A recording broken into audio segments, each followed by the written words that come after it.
Madras high court का एक बहुत ही हालिया और दिलचस्प फैसला है जिसकी हम गहराइयों में उतरेंगे। जी। केस का नाम है के कृष्णप्रियन और आयशा सिद्दीका बनाम अधीनस्थ न्यायालय अम्बत्तूर। और हमारा मिशन ये समझना है कि ये जो आचरण द्वारा धर्म परिवर्तन या कन्वर्जन बाय कंडक्ट का आइडिया है, इसका असल में मतलब क्या है, और खास तौर पे हिंदू मैरिज एक्ट 1955 के लिए इसके क्या मायने हैं। चलिए शुरू करते हैं। ठीक है, तो कहानी शुरू कहाँ से होती है। एक कपल है के कृष्णप्रियन और आयशा सिद्दीका जी। और वो आपसी सहमति से तलाक के लिए अदालत पहुंचते हैं। मामला मतलब पहली नजर में तो काफी सीधा साधा लगना चाहिए। बिल्कुल। वो हिंदू मैरिज एक्ट 1955 के सेक्शन 13B के तहत अर्जी देते हैं, जो म्यूचुअल कॉन्सेंट डिवोर्स यानी आपसी सहमति से तलाक का रास्ता है। अच्छा, ये उन जोड़ों के लिए है जो 1 साल या ज्यादा वक्त से अलग रह रहे हैं और उन्हें लगता है कि अब साथ रहना मुमकिन नहीं है। हाँ बिल्कुल, लेकिन जैसा आपने कहा, यही कहानी में एक ट्विस्ट आता है। और वो ट्विस्ट ये था कि पत्नी आयशा सिद्दीका जन्म से मुस्लिम थी। ये कोई छिपी हुई बात नहीं थी और यहीं से सारी कानूनी दिक्कतें शुरू हो गईं। एकदम सही।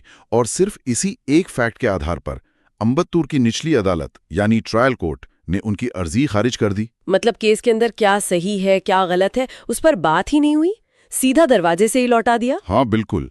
निचली अदालत का तर्क बहुत मैकेनिकल था।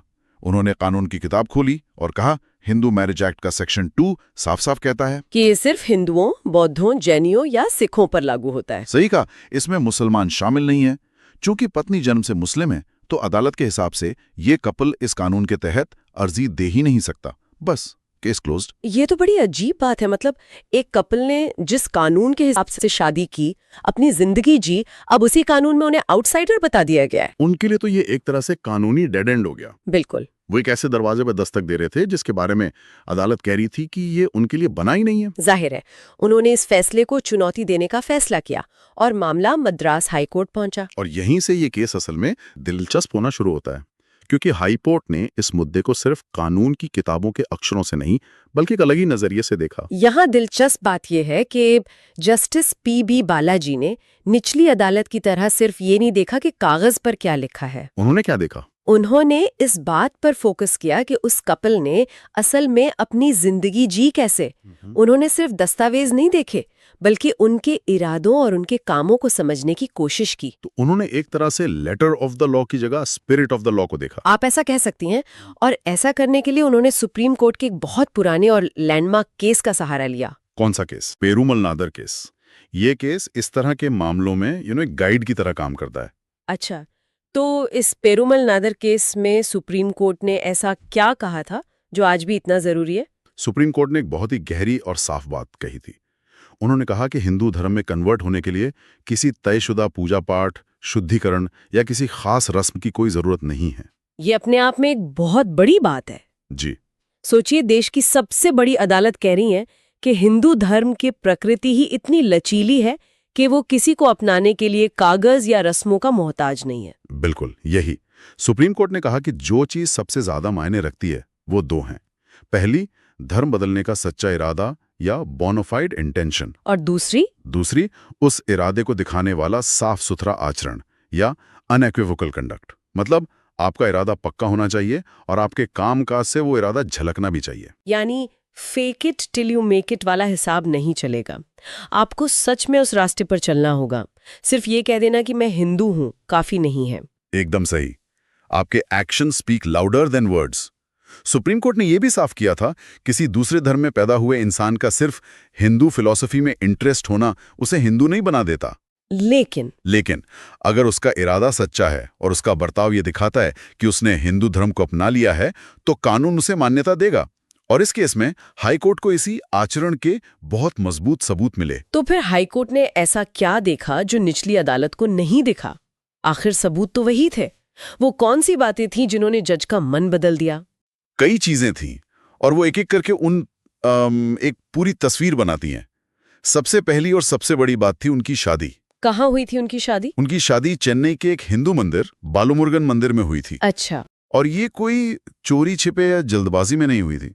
पूरे हिंदू रीति रिवाज और रस्मों के साथ हुई थी। उन्होंने अदालत में इसकी तस्वीरें और मंदिर से मिला एक कंफर्मेशन लेटर भी पेश किया था। अच्छा, तो ये एक पब्लिक एक्ट था ये उनके रिश्ते की शुरुआत से ही उनके इरादे को दिखा रहा है। बिल्कुल।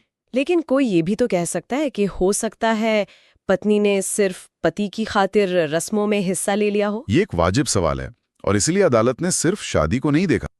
दूसरा पॉइंट यह था कि पत्नी ने खुद इन सभी रस्मों में एक्टिव पार्टिसिपेशन दिखाया था। वो सिर्फ एक मूक दर्शक नहीं थी। नहीं, बिल्कुल नहीं। उन्होंने वो सब कुछ किया जो एक हिंदू दुल्हन करती है। ठीक है, तो पहला सबूत हुआ हिंदू रीति रिवाज से शादी। दूसरा, उसमें पत्नी की सक्रिय भागीदारी।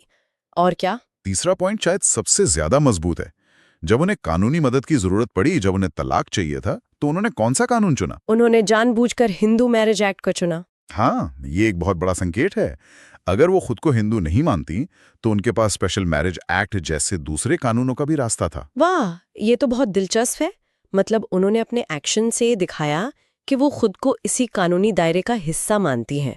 ये तो एक तरह का सेल्फ डिक्लेरेशन हो गया, शब्दों से नहीं बल्कि एक्शन से। बिल्कुल, ये तीनों चीजें मिलकर, हिंदू रीति रिवाज से शादी, उसमें सक्रिय भागीदारी और फिर कानूनी मदद के लिए हिंदू कानून का ही सहारा लेना, ये सब मिलकर उनके हिंदू धर्म अपनाने के इरादे को बहुत साफ कर देते हैं। एक सवाल मेरे दिमाग में आ रहा है और शायद कई सुनने वालों के भी मन में होगा।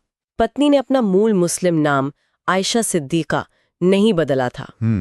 अक्सर हम देखते हैं कि धर्म बदलने के साथ लोग नाम भी बदल लेते हैं।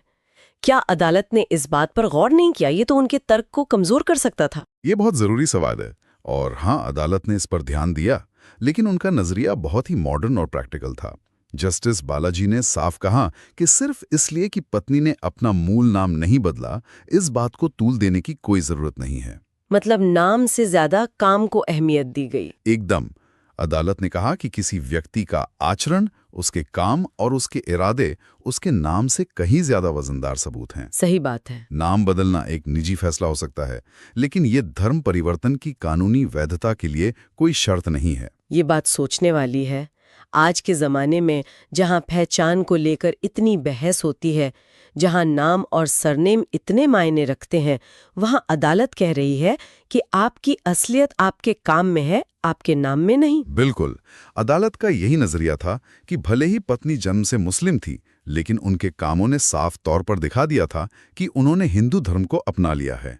इसलिए सिर्फ किसी रस्म या नाम बदलने की फॉर्मेलिटी पूरी न होने को उनकी तलाक की अर्जी खारिज करने का आधार नहीं बनाया जा सकता। एकदम सही। तो इन सभी तर्कों और सबूतों को देखने के बाद आखिर में फैसला क्या हुआ? What was the final verdict? High court ने निचली अदालत के उस फैसले को रद्द कर दिया जिसमें उन्होंने अर्जी खारिज की थी। तो मतलब उन्होंने उन्हें तलाक दे दिया? नहीं, ये समझना जरूरी है। हाई कोर्ट ने केस के मेरिट पर फैसला नहीं सुनाया, यानी उन्होंने ये तय नहीं किया कि तलाक होना चाहिए या नहीं। अच्छा। उन्होंने सिर्फ ये तय किया कि निचली अदालत को केस सुनना पड़ेगा। मामला वापस अम्बत्तूर की उसी अदालत में भेज दिया गया, लेकिन इस बार एक साफ निर्देश के साथ। और वो निर्देश क्या था? निर्देश ये था कि अब आप इस केस को इस आधार पर खारिज नहीं कर सकते कि पत्नी जन्म से मुस्लिम है। अब आपको केस के गुण दोष पर यानी मेरिट पर फैसला करना होगा। आपको ये देखना होगा कि क्या उनके तलाक मांगने के कारण जायज हैं या नहीं। बिल्कुल। और हाईकोर्ट ने यह भी कहा कि यह फैसला 4 हफ्तों के अंदर हो जाना चाहिए ताकि कपल को और इंतजार ना करना पड़े।